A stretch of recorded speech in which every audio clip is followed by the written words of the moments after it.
Everybody, this is Perch. This is one of the last videos that I think I'll ever record in the state of Washington. That's a bold statement. I may come back here someday. I'm actually, I'm going to rent out my house, so who knows? I may come back here. But about ready to move. Some of you have been watching my channel for a while. I'm moving, so I'm moving down to Texas.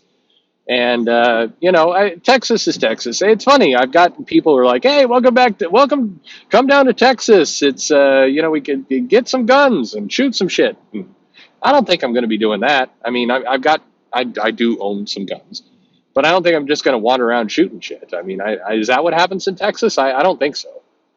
And I've had other people say, screw Texas. You're going down there where it's like right wing. It's like, the neighborhood I'm moving into. If you actually look at it on a political map, it's blue. It's like totally blue. I think there's this big misnomer like Texas is some kind of backwater like red state. It's not like that. I know the world is more complicated than like A or B. And I know a lot of people like to portray things as one side or this side, but it's just not that way. I admire. I admire is the wrong word. I I appreciate the people who live in a very simplistic A or B world. God, life must be so much easier. Like you have this, you have that. So way easier. I'm thinking a lot about goodbyes. And why I'm thinking about that is certainly the George Perez news that hit this week, me leaving the state. This video is going to come out a lot later, so you're going to be like, oh, wow, George Perez. Man, how awesome would it be, by the way, if this video came out and Perez found some other treatment and was getting better? Like, that's not going to happen. It's tragic. But what a great moment that would be. People in the comments could be saying, hey, you big dumbass, he's actually getting better. How wonderful would that be? I would love to be a dumbass in that regard. Anyway, I'm very thoughtful about kind of where we are as a hobby, as an industry, as a company, as a business. I've said this before, and I think a lot of people who are into comics, who read comics, they're in it for the trolling. I think they're in it for kind of the entertainment. They're in it for the dunking. They're in it for all this other stuff. But if you're a listener to this channel, and you listen to this channel for any length of time, you're in comics because it means something to you. It's like a sibling that you didn't have. It was a part of your life. It was something you grew up with. The amount of people I've talked to in the comic shop who express this feeling like they grew up with these characters, that they were part of their life. That's the power of comics. I think that's one thing that, I know that there's a decent amount of creators who now listen to this, more than you think, more than who show up in the comments every now and then. There's quite a few. And the one thing I wish I could convey in a meaningful way to everyone. I mean, I obviously, he's been on the show. I've talked to Sean. I've talked to Ben. I've talked to people like that, and they get it. They absolutely get it. But I would say it's to Scott. I'm sure. I know Scott's listening. I know that a lot of different creators are listening. I'd say it's to Dan Slott. I'd say it's to Al. I'd say this to all kinds of people up and down. I'd say it's to David. For a lot of people, comics are part of their family. It's this invisible member of their family. It's something they grew up with. And I know it sounds cheesy, and you're not supposed to say these cheesy things, and you're supposed to always be a tough guy if you're, actually male or female at this point. You're supposed to be a tough guy. But comics are part of our life. They create emotion. They create friends. They create stories. They create things we hold on to. When we're awake at night, in the middle of the night, we can't sleep, or staring up the ceiling with the lights off. We think through some of these storylines because these stories mean something to us. That's what it means to be a comic collector. That's what it means to be somebody who's into comics. There's nothing shameful about that. There's nothing embarrassing about that. It's a reflection of how important this medium is to us.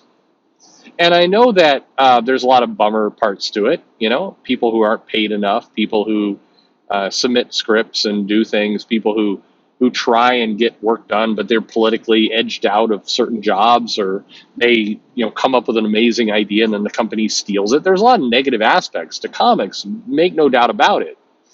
But for the readers, for the customers, for the people out there, no matter how much they bitch, these are people who are on this journey with you, with all of us. And I guess I'm making this video in the sense that you don't necessarily realize how important you are to somebody's life until there's an ending point, until there's a separation, until you have to leave. And then you realize how much you meant to someone. And in comics, granted, there are plenty of people who are out for the joke and for the troll.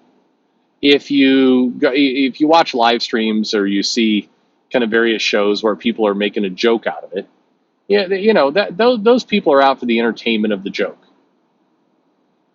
But for a lot of people, comics, the stories that are told, the art that is rendered, the memories that are made, they are powerful, powerful things that touch you emotionally.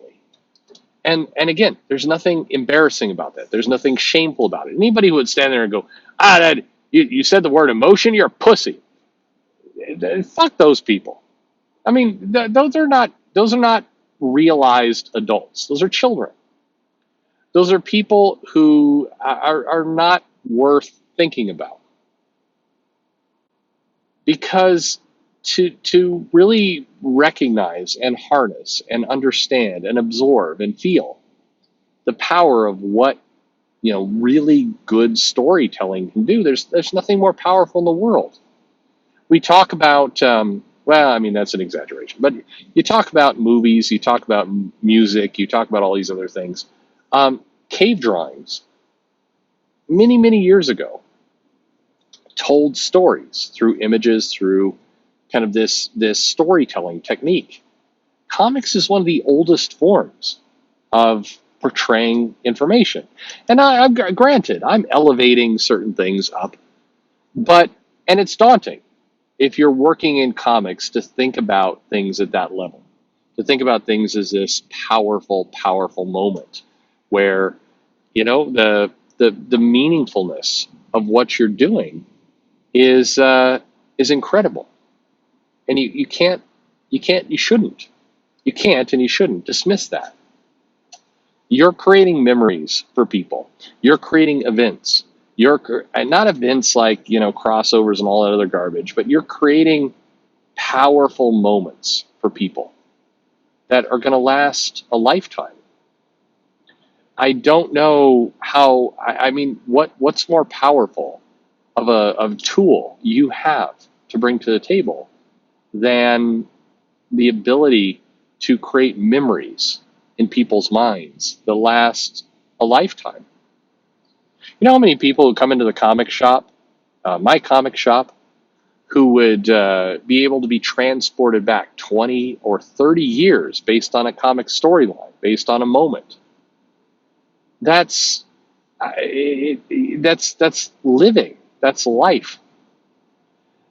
This is my biggest love and frustration with comics, is that these things, these pieces of paper stapled together, they are some of the most powerful pieces of people's lives, of people's memories, of anything that's available. They are, they're foundational.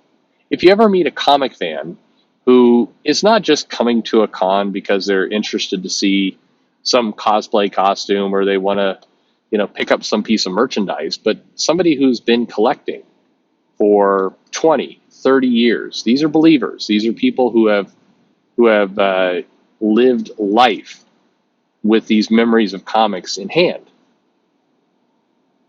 whether they are true believers or not. That's a powerful thing you hold. And I think if your name is Donnie, or your name is Scott, or your name is Tom, you should take a moment and understand and realize that whether these people love you or hate what you're currently doing, you have harnessed an emotion that is incredibly powerful. And to dismiss that, to basically say, I'm going to take these people who are the people I happen to agree with and are my friends, and I'm going to kind of placate them, and I'm going to take this other group that doesn't like what I do, and I'm going to, basically say you don't deserve to be a fan. What bigger insult can you give somebody than to say the thing you've loved, the thing you've held close to your heart, the thing that you've created some memories off of? Yeah, you don't matter. As fans, you don't matter. You don't like what I like. You don't appreciate what I appreciate. So therefore, we don't need you. I've struggled a little bit because I hear the comments from various, whether it's Kelly or whoever it happens to be. A lot of people have made these comments, Vita, others, about how you're not real fans. You don't belong. You don't deserve to be here because you disagree with the vision I'm putting out. Well, I mean, that's nice, and I get that it might hurt your feelings if people don't agree with your particular vision, but that doesn't make them any less fans. It doesn't make them any less readers. It doesn't make it any less people who care about this thing that we've created, that we all depend on. Because make no mistake about it, a couple contracts in a year, you could be one of those people. You could find yourself on the other side of the fence really quickly. So maybe don't disregard this love that people have. I hate that it's turned into a game. I hate that it's turned into a us versus you kind of mentality on both sides, because we all live our lives and we try and do the best we can, and we have as much enjoyment and memory and excitement in what we do as life. And then it's over. You say goodbye and people disappear. You disappear. We only get to do this once.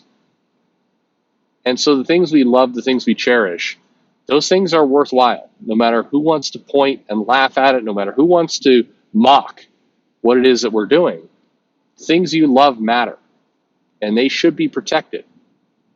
And if you can't appreciate that passion, you're not really a fan. So for what it's worth, all of you who have given yourself to comics, who have these memories, who have these feelings, who have this attachment, thank you. I don't, whoever respects you, I don't know, but I do. Whether you agree with me, whether you disagree with every single thing I've said, whether you think I'm, a weird cuck, I'm glad that you love comics, whoever you are. And thank you for that.